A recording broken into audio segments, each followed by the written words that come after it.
guys, and welcome to the latest edition of NBA Game Time Update. Alongside Madison Blevins, I'm your host, Avery Franklin.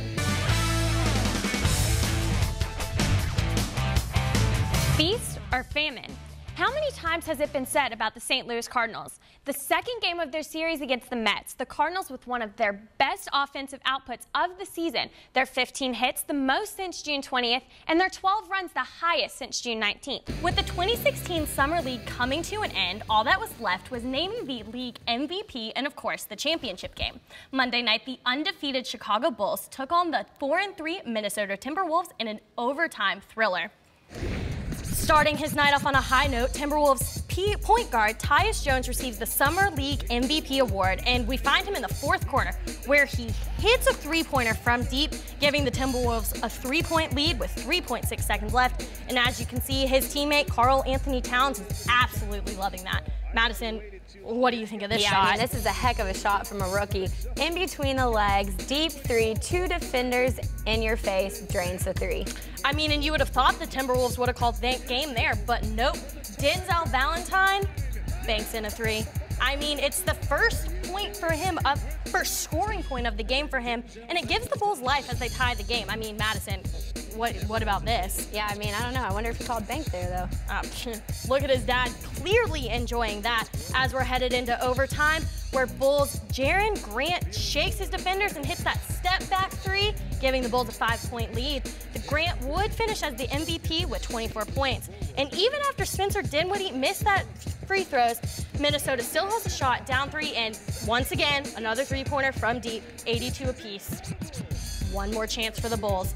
They have their chance to win, and oh, who else has the ball in the end? Valentine hits the shot, wins the game. I mean, clutch is all I have to describe that.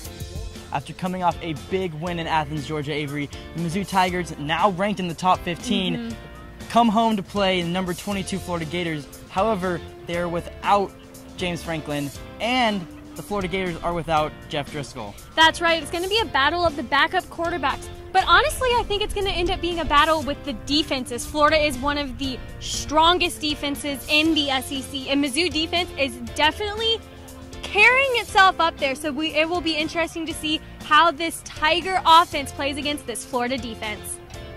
The number 14 Missouri Tigers came out of the locker room roaring and ready to go to take down the number 22 Florida Gators.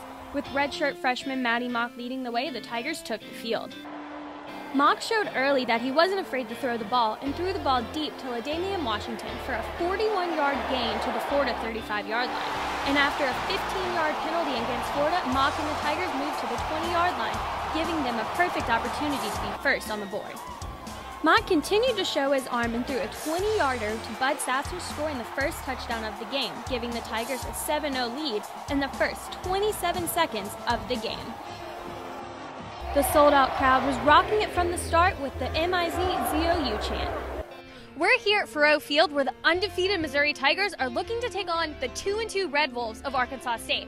Now, coming off of a big win last week at Indiana, the Missouri Tigers are looking for that momentum to shift in so they can remain 4-0 before they take on SEC play in the upcoming weeks. This past week, Pastner accepted a head coaching job at Georgia Tech, freeing the U of M of what could have been a $10 million buyout. Following this season, the president and the athletic director released a statement saying that they were reevaluating the basketball program, but at this time did not have any plans to fire the coach.